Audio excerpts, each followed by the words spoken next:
আজকের আলোচনা দোয়াকে নিয়ে। আচ্ছা, দোয়া কি শুধুই কয়েকটা শব্দ, নাকি এর পেছনে এমন কোনো গভীর শক্তি আছে যা আমাদের ভেতরটাকেই বদলে দিতে পারে?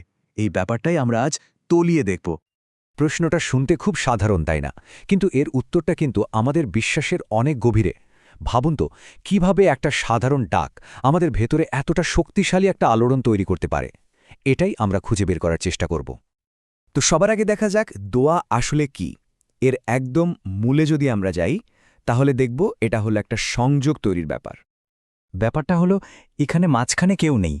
এটা স্রষ্টার সাথে তার সৃষ্টির একটা একদম ব্যক্তিগত সরাসরি কথা বলা। আর ঠিক এই জায়গাটাতেই এখানেই কিন্তু দোয়ার আসল শক্তিটা লুকিয়ে আছে। আচ্ছা, এবার দোয়া শব্দটার দিকে একটু মনোযোগ দেওয়া যাক। শব্দটার আবিধানিক অর্থ কি? অনেক সময় একটা সাধারণ শব্দের ভেতরেও কিন্তু অনেক গভীর ভাবনা লুকিয়ে থাকে, যা আমাদের অবাক করে দেয়। দোয়া শব্দটার মধ্যে আসলে তিনটা মূল অর্থ পাওয়া যায়। একটা হলো ডাকা, মানে কারো মনোযোগ চাওয়া। আরেকটা হলো চাওয়া, সোজা কথায় কোনো কিছুর জন্য অনুরোধ করা। আর সবশেষে হলো মিনতি করা, যেটার মধ্যে একটা গভীর আকুতি আর নির্ভরতার বোধ কাজ করে।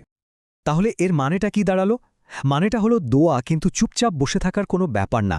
এটা আসলে খুবই সক্রিয় একটা কাজ, যেখানে একজন মানুষ সরাসরি তার স্রষ্টার কাছে নিজের মনের কথা, নিজের চাওয়া পাওয়াগুলো তুলে ধরছে। তো এই যে ডাকা বা চাওয়া ভাবার বিষয় হলো, এই সাধারণ কাজটা কিভাবে একজন মানুষের ভেতরের দুনিয়াটায় এত বড় একটা পরিবর্তন আনতে পারে। এই পরিবর্তনটা কিন্তু সবসময় বাইরে থেকে বোঝা যায় না। এটা এমন একটা শক্তি যা একজন মানুষের মানসিক অবস্থাকে ভেতর থেকে একেবারে নাড়িয়ে দিতে পারে, বদলে দিতে পারে। আর এই যে ভেতরের পরিবর্তনের কথা বলছি, এর পেছনে মূলত তিনটে শক্তিশালী দিক কাজ করে। সেগুলি এক এক করে দেখা যাক। তো কি সেই তিনটি ভেতরের রূপান্তর? প্রথম এবং সম্ভবত সবচেয়ে শক্তিশালী পরিবর্তনটা হল ভয় থেকে মুক্তি পাওয়া। যখন কোনো মানুষ নিজেকে একদম একা বা অসহায় ভাবে, ঠিক সেই সময়ই দোয়া তার মনের সাহস এনে দেয়।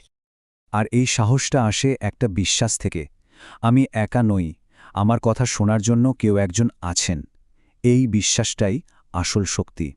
যখনই কেউ এটা অনুভব করে, তখন তার মন থেকে একাকিত্ব আর ভয় দুটোই যেন চলে যায়। এই অনুভূতিটাই তাকে ভেতর থেকে শক্ত করে তোলে। এরপর দ্বিতীয় পরিবর্তনটা হল মনের মধ্যে একটা স্থিরতা আর শান্তি আসা। জীবনের নানা ঝড়ে যখন মন একদম অস্থির হয়ে যায়, তখন দোয়া অনেকটা নোঙরের মতো কাজ করে, মনটাকে শান্ত করে, স্থির করে। এই যে বিশেষ এক ধরনের শান্তি, এটাকে বলা হয় সাকিনা। এটা কিন্তু সাধারণ মনের শান্তির মতো নয়। বিশ্বাস করা হয় এটা এমন এক গভীর প্রশান্তি যা সরাসরি স্রষ্টার কাছ থেকে আসে। আর ৩ নম্বর যে পরিবর্তনটা আসে, সেটা হলো আশা আর আত্মবিশ্বাস ফিরে পাওয়া। দোয়া যেন বারবার মনে করিয়ে দেয় যে কোনো অবস্থাতেই হাল ছেড়ে দেওয়ার কিছু নেই।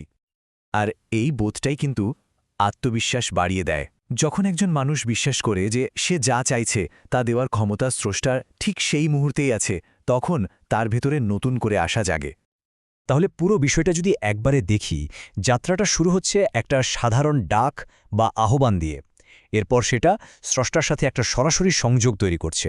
আর সব শেষে এই সংযোগটাই ভয়কে কমিয়ে মনে শান্তি আর আশা জাগিয়ে আমাদের ভেতরে একটা বড়সড় পরিবর্তন আনছে। ভাবা যায় কিভাবে একটা সাধারণ শব্দ, একটা সাধারণ চাওয়া একজন মানুষের ভেতরের দুনিয়াটাকে পুরোপুরি বদলে দেওয়ার ক্ষমতা রাখে। এই পুরো আলোচনার শেষে একটা প্রশ্ন কিন্তু মনে আসে। আচ্ছা, বিশ্বাস যদি আমাদের ভেতরটাকে এতটা বদলে দিতে পারে, তাহলে এই যে একটা সংযোগের জন্য মানুষের ভেতরের চাহিদা, এটা আসলে আমাদের অস্তিত্বে ঠিক কতটা গভীরে লুকিয়ে আছে?